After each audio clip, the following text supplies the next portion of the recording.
That's it. Hey!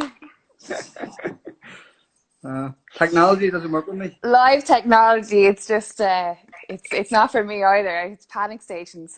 No, I've never did Instagram stuff, so no. No way, is this your first time doing a live video? I live, yeah. Well, I'm delighted to be your first live video. I was a virgin until now. So listen, how are you getting on? Grant, Grant, considering Grant, but Yeah, yeah, dead on. It's trying to look for the positive in it, and this is it. two kids who get to see now every day and growing up. It's class, but it's exhausting. It's I exhausting. imagine. Yeah. I imagine. Is cabin fever set in yet? It did the other day, but it was like a one. I just said to the missus, I need to go out of the house here. I have to go away. And I took one of my daughters with me and we went a walk. But Jesus Christ, that was tough. Yeah, because I think you guys up the north are like about a week behind us. We went on Mhm. lockdown I think a couple of days or a week or so before you guys. So I'm a season pro at it now. How you getting on? Are you alright? Yeah, grand. Yeah, I'm on my own. Like I'm in my house on my own, so it's not too bad.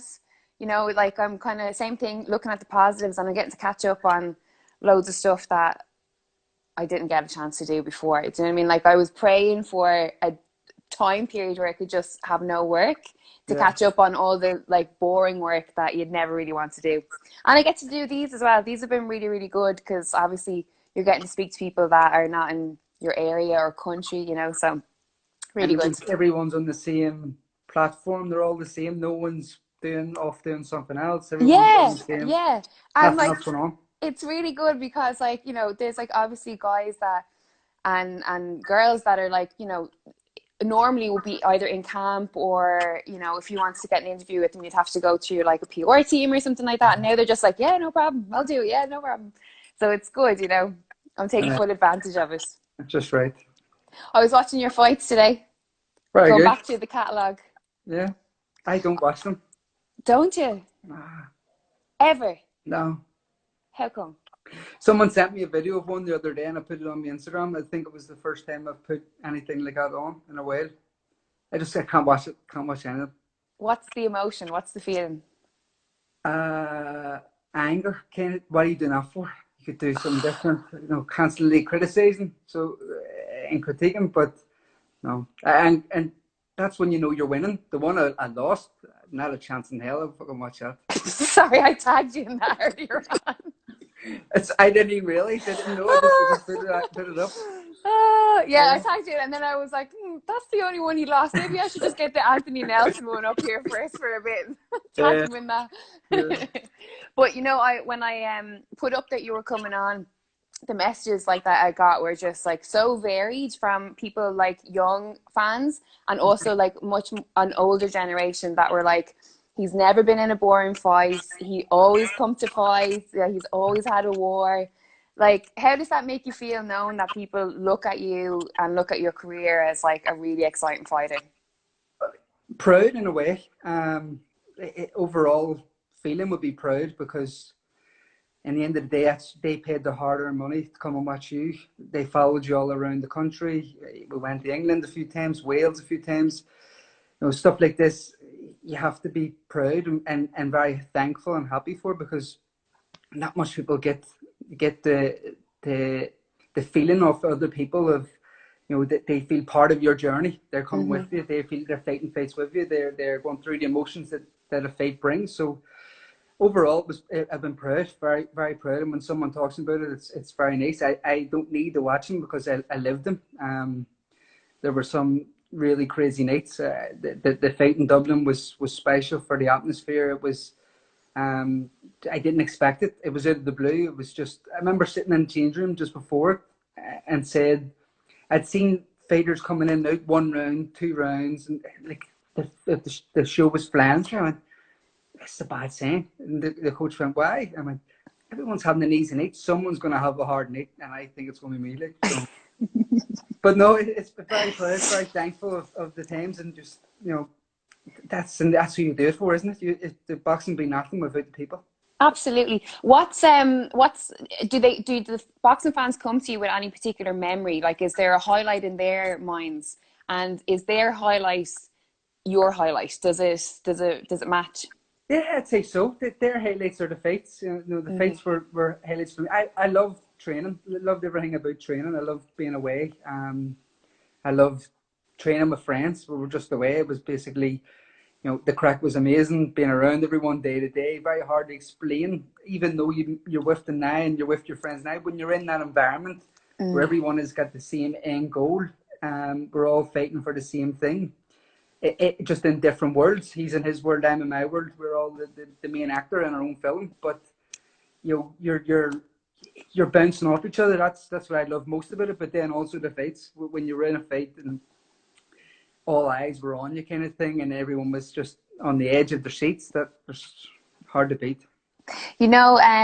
I think was it Derry Matthews I had on last week, and he was saying that if to have a fight camp, Jamie Conlan is the best person to have in a camp.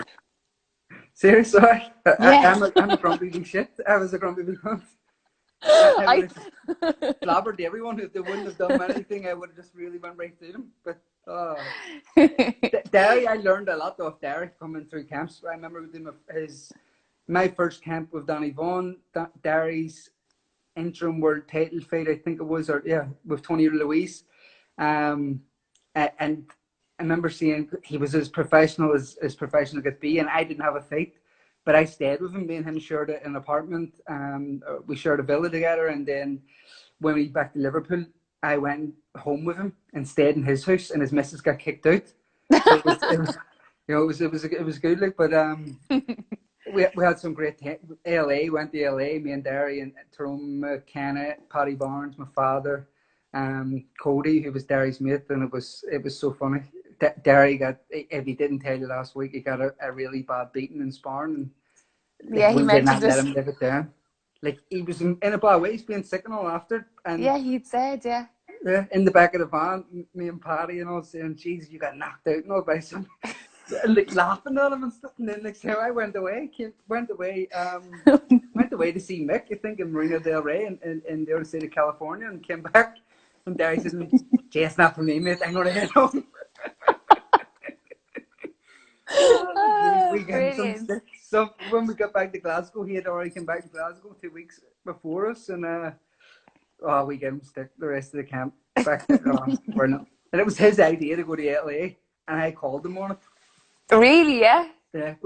He was fighting Terry Flanagan. It could have been, or O'Hara Davis, and he says we need better sparring. We couldn't get enough sparring in Glasgow that was needed. So he said about going to LA, going to Michael's gym when he trained out in Iraq. And we went out instead. He picked a place where to stay in Hollywood, which is miles away. It was just crazies everywhere. Just when you wake up in the morning, you see people running about with big sticks, swinging above their head, thinking they're in Lord of the Rings and stuff like this. But it was brilliant times. Sounds so good. Like, the memories that you have from that time period must be just incredible, you know? Yeah, no, it was the people around as well. Derry was crazy and just unpredictable.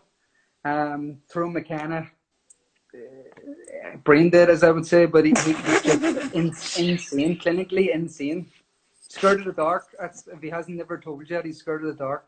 Me and Paddy, me and Derry, I think, was in the house of Glasgow, and just realised that every night before bed, when I went, I'm going to head to bed. And when I went to bed, everyone went to bed.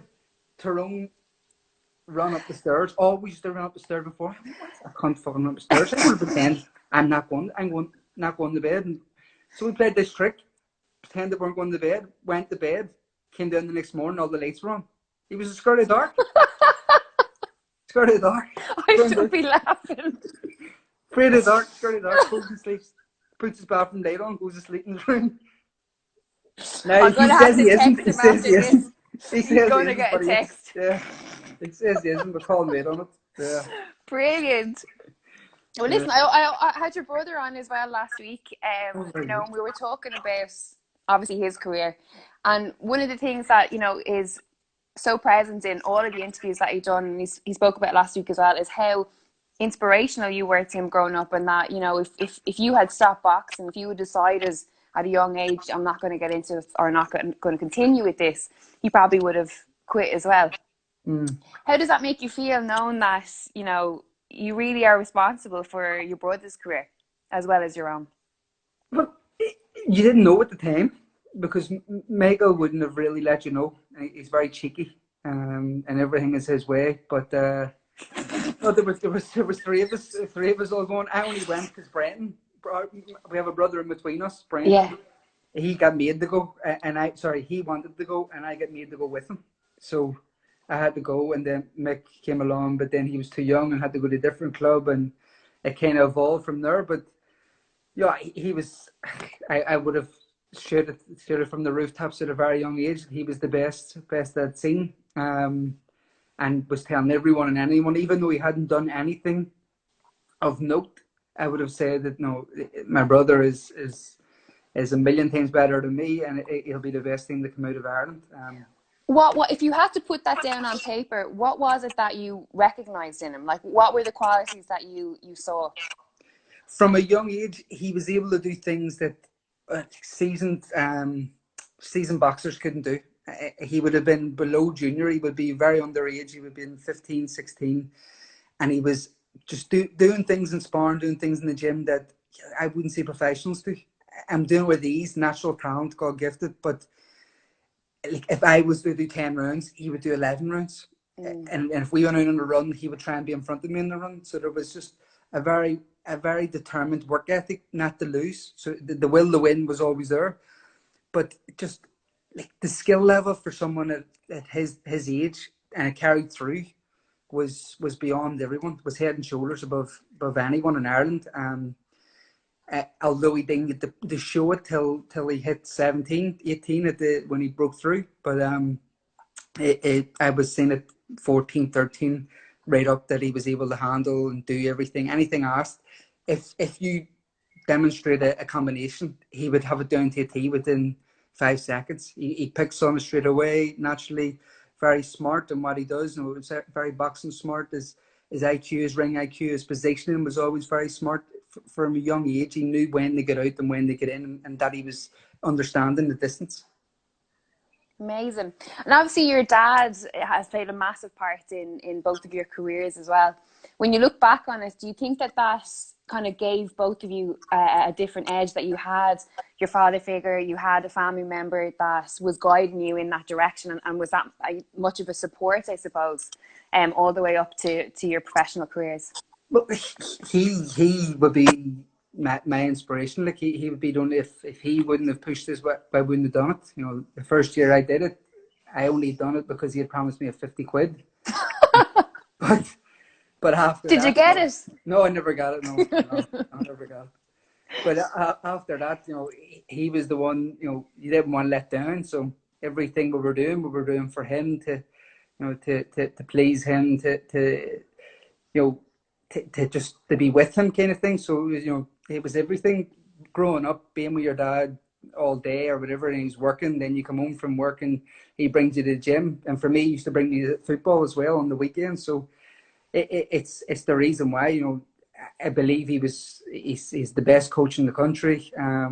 He's a phenomenal coach. A lot of people speak very highly of him, but me and Mako would be the most critical of him. We would talk back to him a lot, and we have a lot of arguments and disagreements. And there's been plenty of times where the coaching role and the father role crossed over, and you know, we had arguments in the house. And we both worked with him. Me and Mako worked with him at one stage as a tail in apprenticeship. No way! Wow. And it was hard work now, because that's when I had to stop it. We were in Donegal for a weekend, for a week, 4 days, and on a job, and just we were going at it. And I ended up smashing the tail beside him and stuff. But that's what it was. That's what it. Michael's more volatile than me. I'm a lot more relaxed and calm. But back then I was only 16, 17. The side of you I didn't know you had, Jamie. Yeah. What would you say is the biggest learning curve that you learned from him, or the biggest lesson that he taught you? The biggest lesson, hard work would be everything. Like, I used to see him coming. He'd be leaving in the morning 8 o'clock. He'd be on a building site, tailing, building houses. He'd come home, and then in his work year still bring us to the boxing club, train us and numerous other kids, and then, you know, come back. I remember from a young age that we didn't have much money growing up, and it was a school trip that you get picked to go on to Bulgaria, skiing trip, and for me to go, he had to work every day for a month, I think it was. So weekends and all, he was working just for me to go on. And I always remember that, he done that. He would do everything for his family, but a family man, but does everything for his kids. Wow. When it came time to, obviously, when you had the world title fight, and obviously your first last of your professional career after 19 wins, what was the decision to retire? Did you go into that fight saying to Danny, to George, to the team, if I don't win, that's it, this is my last fight? Or how did it come about? I said to Tracy, and I think I said to Mick as well, that if I win, I'm done. I knew that camp when we went to LA before. I think it was in the same year. That this is close to the end. I don't want to do this no more, kind of thing. I was very happy, very content, and I knew that once I won that fight, I think it was in the March time, that the next fight more than likely be a world title. The world title was supposed to be a different title, and it got pushed back to the next year. I remember watching this guy, Jerwin and Kahas, in Australia with Michael. Michael fought on Manny Pacquiao's card, and he fought on it also. And I remember saying to Mick, I wouldn't want to fight that guy. He'd be all wrong for me. Few things moved over. We got speaking. Next thing you know, they said, listen, there's an opportunity to fight for the IBF title, not the WBO title. I said, yes, the money was phenomenal. And then, like all boxers, were deluded, and we have to be deluded, because I convinced myself that I can beat him. Trained for 10, 12 weeks, that fully believed that I was going to win this title fight. But I kept saying to myself, once I win, I want to retire. Like, if I retire world champion, undefeated world champion, 20 fights, that's how I wanted it. I bought a house. Financially it was okay. I bought the house outright. We were just expecting our first baby. I was saying that was me kind of done. I'd been talking about it from about 2 years before. Every run, me and Tyrone McKenna was planning an exit strategy, how to get out of it, thinking of ways to get out, investing money. At that time, we hadn't bought this house, or this house hadn't been built. So then we got this built. I knew I had enough money. I don't need loads of money. I don't need superstar money. I just need enough money to keep me happy. And I'm very happy and content. Which leads us on to the next part of your second career, which is now, and congratulations. I haven't spoken to you since it's been announced, new Vice President of MTK Global. Yeah, cheers, thank you. Congratulations. Thank you. When you did retire, how soon was it until you decided or were approached about going into the more of the business side of boxing? I think it was within that year, when I was still fighting. Matthew Macklin had said to me about the strenuous living away from home with Mick's career was very tough, and he had just been offered a job with Sky Sports. So he was telling me, just watch who I speak to, listen to the way I'm speaking to him, listen to why we're doing this, follow me in the different things. So kind of was getting the Mr. Miyagi treatment for close to a year, when I didn't really realize I was going to support Mick. I was going to be with him for camps. I was going to be with him for a fight week. But in reality, I was understanding the business aspect of the boxing, the business aspect of being a manager, managing the career, understanding why we're speaking to these parts of the promotional team, why we're speaking to reasons, and so on and so forth. So I didn't realize till I'd finished the fight before it, before we'd done St. Paddy's Day. So Mick had done St. Paddy's Day. Then we went to Chicago and Brisbane. I think it was around Brisbane time. And then we came back in July, and we're in the summer. He had said to me then that I've got an offer from Sky to be full time on the commentary team. So kind of had that in my head, but now I was never thinking. I was going, yeah, it's not for me. And I said to Mick, this isn't for me, because I think I'd lose the cool with you. So at that moment, I wasn't sure what I was doing. And in the change room after, Sandra was there, and Danny and Sandra said to me, Jamie, we've been all speaking. We believe you can look after the younger kids, not Mick at the stage. Kids coming through, just give them advice, help them. There'll be something there. I think the fight was in November. In December, I was over, and we had a meeting. Macklin then said, listen, I'm going to take a step back. you look after Mick, and I think that was it. So September or December, Mick had another fight. We then negotiated, talked with Top Rank, explained that the transition period that was coming up, and then from there on, it's just steamrolled, and an avalanche came along, and I've been caught up in this snowball just getting bigger. Do you find that not that the lads wouldn't respect someone else in the position, but do you find that you've kind of earned the respect of the fighters that are signed to MTK Global because you have the experience and you've been in there, so you've experienced what they're experiencing firsthand? Well, I don't know. I don't look at it like that. I think the respect will be earned not from my previous achievements. It will be earned from a day-to-day with them and representing them and trying to do what's best for them. I think one thing that they realize is that I'm a fighter at heart, so I'm going to do what the best for the fighter. The promoter is always going to do the best for the promoter. So we can be best friends, whatever. You can be outside or whatever. You can have a good talking relationship. But if me and the promoter are really best friends, I'm never going to do what's right for the fighter. I'm only going to be what's right for her. So I have to represent the fighters always, and I'll always have their back. They understand that.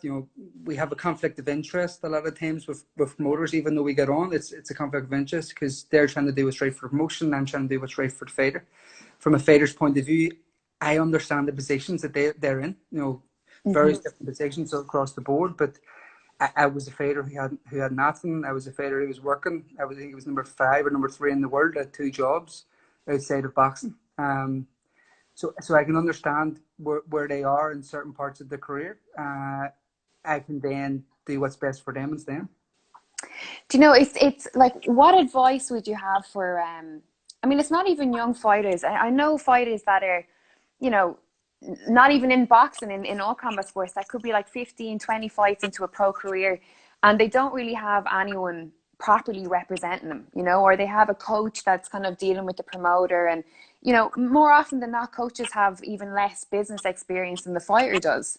So how do you go about navigating yourself in, because in a perfect world, everyone would be signed by MTK Global and that would be it. But what advice would you give those that are not in that position and are trying to kind of navigate it themselves? Be like a sponge. You have to be like a sponge, absorb every wee bit of information, energy, how you feel around different people. And then, like a sponge, you release what you don't need.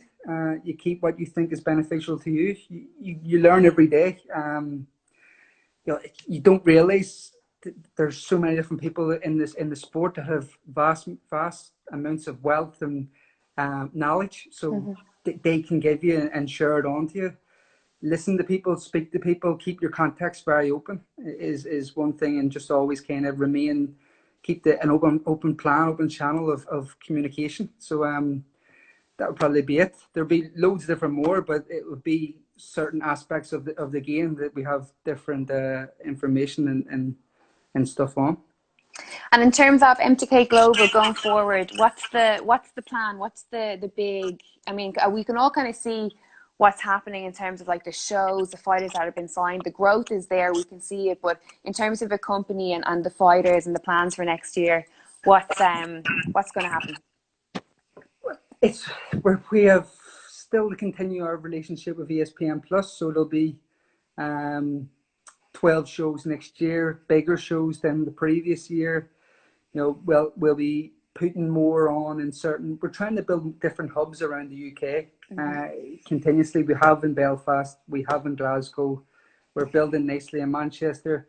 We're looking at 2 different. I'm speaking to different people around different parts of the UK. Liverpool is a great base for fighters, but we're just trying to expand and grow. What we're trying to do in Belfast, we're trying to bring smaller shows, but with the bigger kicker at the end. We have Frampton and Mick. The Ulster Hall shows are developing a cult following. We're slowly seeing them. The last 2 now have sold out completely. Yeah. The fights we're trying to put on are always 50-50 even, and then we bring down and we build up the prospects. So I just see it continuing to grow. It's still another step on the ladder. It's still a growing stage. For me, the next moves we'll be making is develop a UK broadcaster, and expand even more. Once we do that, it's a big foot into the market. We then become competitors with a lot of big promotions. But technically, MTK is split in two. There's a promotional half and a managerial half, and we're only putting on shows to keep the boxers active. You know, we have a vast majority aren't with Eddie Hearn or Golden Boy or Top Rank or Matchroom or Frank Warren. We have some fighters with them, but a lot of them aren't. A lot of them are with no one. So MTK has to put on shows to keep everyone happy, keep everyone food on the table. It's developed bigger, and it's just as again, it's steamrolled into something different where we are growing and growing.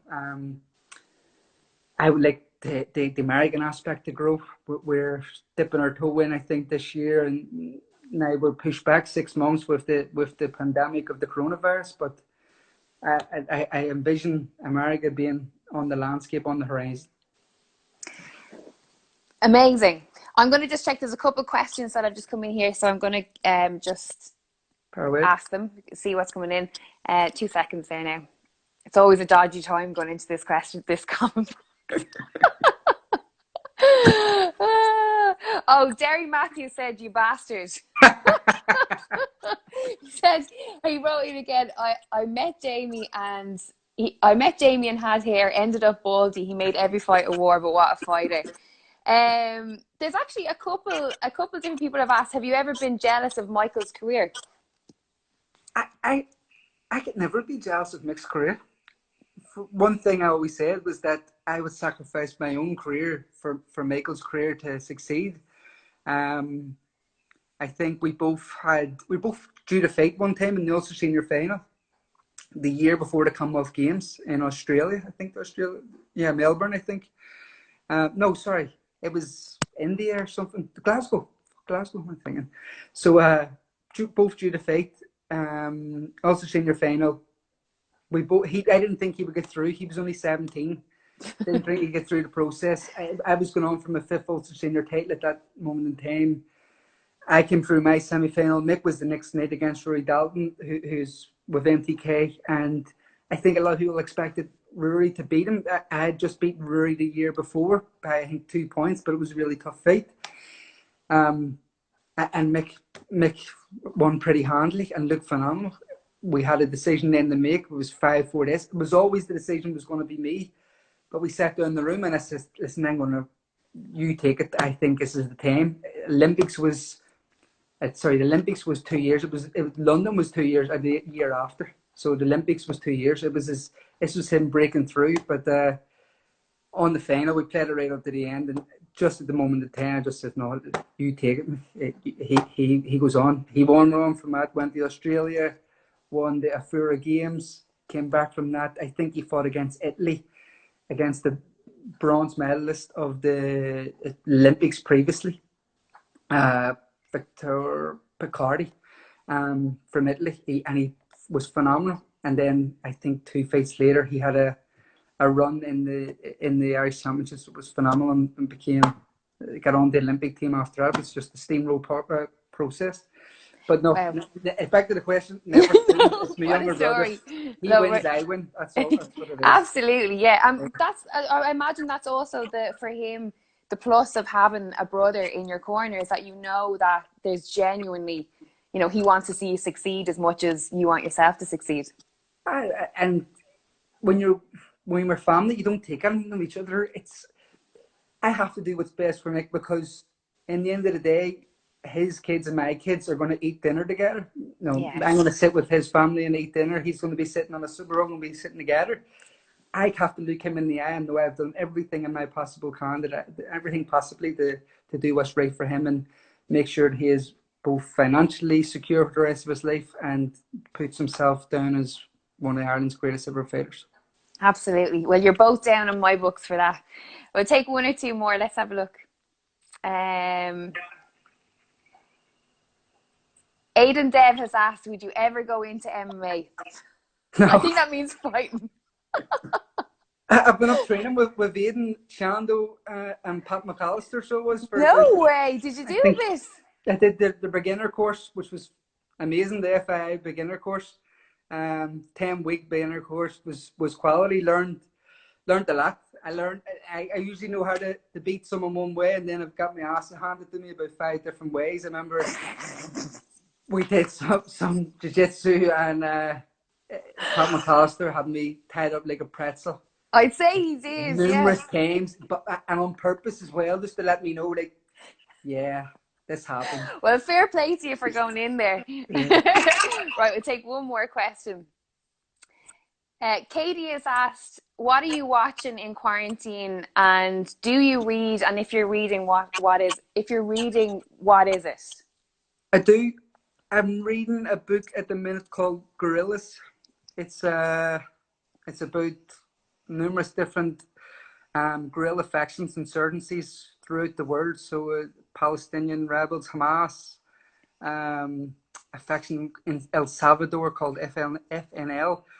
Various different aspects around the world where they're just surviving on their own socialist ways and stuff like. It's very interesting. But it was based in 1989 to 1992. So it's a fair bit ago. I think the Mujahideen also in Afghanistan, stuff like this. So it's interesting.